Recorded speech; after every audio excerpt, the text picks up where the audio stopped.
Hi guys. Welcome back. So we have finally finished our dessert unit or our big unit on Wayne Thiebaud. So I hope you guys had a good time making little clay desserts and painting them and drawing them and all that good stuff.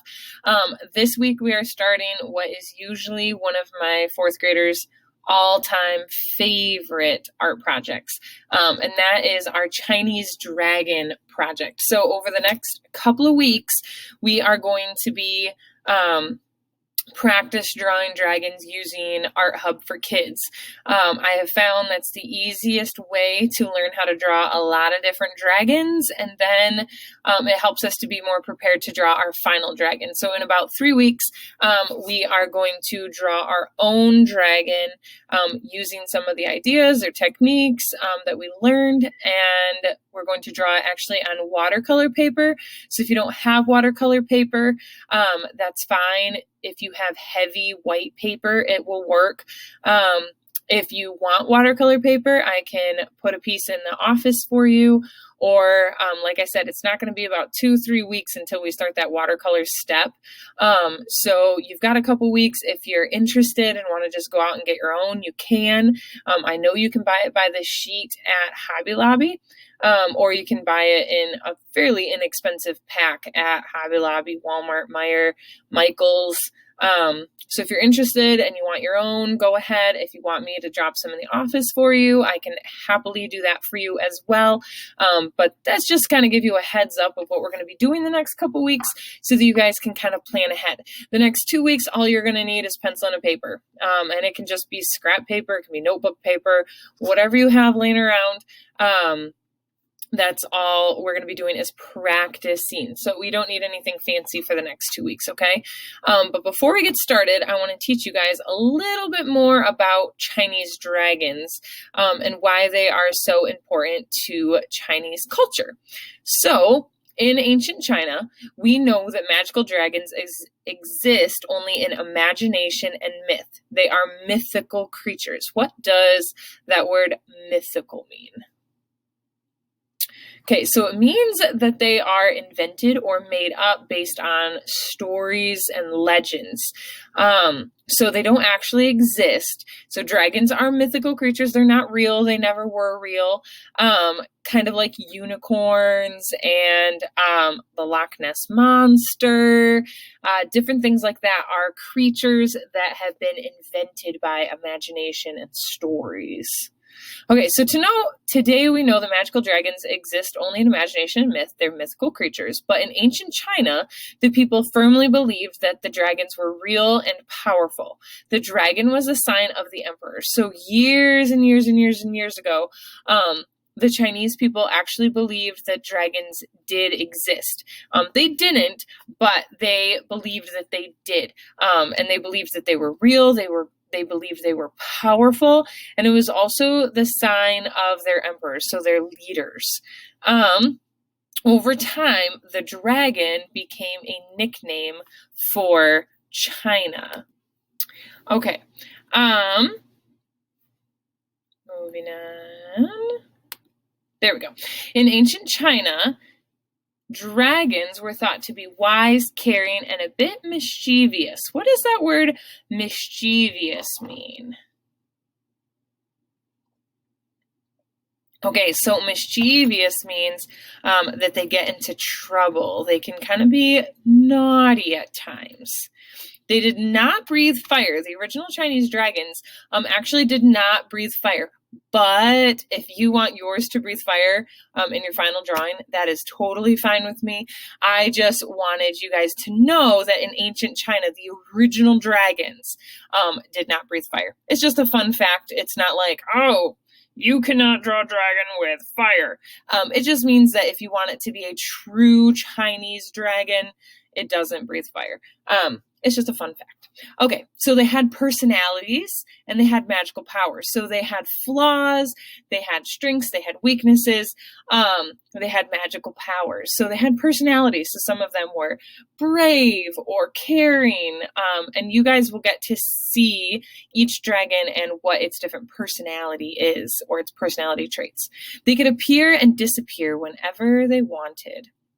and they could turn into beasts if they were angry. That always makes me think of the Hulk, right? So like they get super angry and they turn into like these horrible beasts. All right, so dragons in ancient China were a mix of parts from different animals. They were said to have a snake neck, and you guys will often see in a lot of these traditional Chinese drawings of dragons, the whole body is snake-like. So the whole body is kind of long and skinny like a snake, but they have legs, unlike snakes, right? They often are seen with a head similar to a camel, scales, right? Scaly dragons. That kind of makes sense, right? That's kind of what you think of maybe when you think of dragons. I know I do. Eagle claws. So very often they have like talons or claws. They often have tiger paws too. So oftentimes 2 of the legs will have claws and 2 of the legs will have paws, which is interesting. Ox ears, deer horns. So oftentimes they're seen with horns. And whiskers. So sometimes people see those as mustaches, right? And in the video that you guys will see, I believe today, they describe it as like a mustache, right? But it's actually supposed to be whiskers. And their job in ancient China was to act as guardians. So they were supposed to be the protectors. And if you've ever seen the movie Mulan, sorry to bring in like Disney, but Mushu was sent to Mulan, right, to protect her, to make sure that she saved her country, right? So the job for those ancient dragons was to act as guardians. They were to act as protectors. Okay, so here are some of the different dragons. The first one is wood dragons, and they are brown. They guard the forest. They're imaginative and curious and come up with brilliant new ideas. They're not as selfish as the other dragons, and they share well. This is probably one of my favorite dragons because I love the forest. I love the woods. I love trees. I also love being imaginative and curious. I think that's like my art side, right? And coming up with new ideas. I think that that's pretty cool. And I also like that his personality isn't like mean or vicious or selfish like some of the other dragons. I like that it's a more kind dragon. All right, so fire dragons. I also love these because I like to make them breathe fire, even though Chinese dragons didn't. Fire dragons are red. These dragons are the most outgoing and short-tempered. What does that mean? Short-tempered. Some of my students today said, like my sibling is short-tempered, right? That means that they get angry really fast, right? So they'll go from like, everything's fine, to super angry really fast. That's what short-tempered means. So this dragon is short-tempered. They guard the wind, fire, lightning, and sky. Earth dragons are green. They guard the earth, the crops, which are plants, right? And the mountains. They know the value of cooperation. So cooperation is working together. So they are good at working with the other dragons. Metal dragons are gold. This dragon always makes me think of like dragons from movies where they're like guarding like large piles of treasure. Those always make me think of metal dragons. So they guard metals and precious gems. These dragons succeed because they refuse to accept failure. They have little caring for the feelings of others, and these are selfish dragons, which kind of makes sense, right? I mean, their job is to protect like precious metals and gems, and usually you see them on like piles of coins and like expensive things, right? So it kind of makes sense that their personality is selfish. Okay, so water dragons, another one of my favorites. I think I like it because it has flippers instead of like feet, which I think is totally awesome. And they swim, right? So maybe like the Loch Ness Monster is actually a water dragon.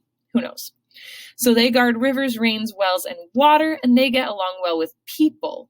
They know how to accept defeat and how to rebuild. These dragons never give up. Okay, so we know that the Chinese people firmly believed the dragons were real and that they had special magical powers. dragons were an important part of ancient Chinese daily life. They were blamed for a great deal that went wrong and credited for things that went right. So in Chinese daily life, dragons were just a common part of the conversation. Like if it was raining for days and days and days, they'd blame the water dragon, right? Because they believed that the water dragon was in charge of the water. So if you were unhappy with how much water you had, or if it was flooding, you'd blame the water dragon, right? Or if you had maybe a beautiful, walk through the woods, you would thank the wood dragon. Or if your, crops burned, right? Then you would blame the fire dragon. So it was a constant part of their daily life. They gave the dragons credit for when things went well, and they blamed the dragons for when things went wrong. So dragons were and still are a fun ancient Chinese invention. Dragons are still a very important part of Chinese culture even today. They're in their parades, they're in their New Year's celebrations, they're in their decorations, they're in their art.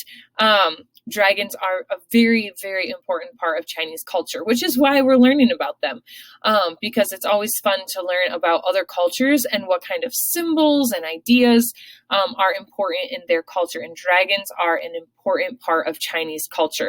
And they're also so much fun to draw because I love drawing mythical things, right? Because it doesn't have to look one way or another, right? It's myth, which means it's made up, it's invented. So if you want your dragon to have like 8 legs and breathe fire and have spines like a dinosaur, you can, right? Totally cool.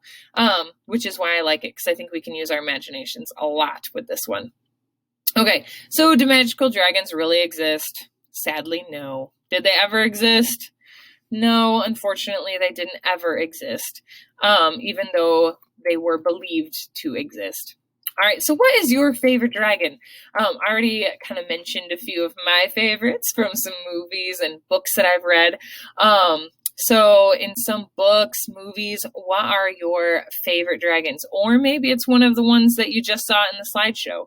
Maybe you really like wood dragons or water dragons. So here is one of my favorite evil dragons, which would be Smaug. And I don't necessarily like him because he's a good character, because he's not. He's scary. But I love how this artist created Smaug. I mean, like every detail on his face and his teeth and his wings, like, oh, he's amazing, right? Like, totally cool dragon. Scary, but very cool. Okay, here's another one of my favorite dragons from one of my favorite movies, which is Shrek, of course. So there's the dragon from Shrek that falls in love with Donkey. Sorry if I gave away the ending. And then, of course, the one that I mentioned earlier, here's Mushu, who was sent to protect Mulan, one of my favorite cute little dragons. One of my favorite books from when I was probably your age is Eragon, which is a cool book about a dragon, and I love the cool scales on the cover of this book. I love how they drew this dragon as well, and you guys can see like the long like horn type whisker things coming off and like the sharp teeth, and it's just a cool looking dragon, right?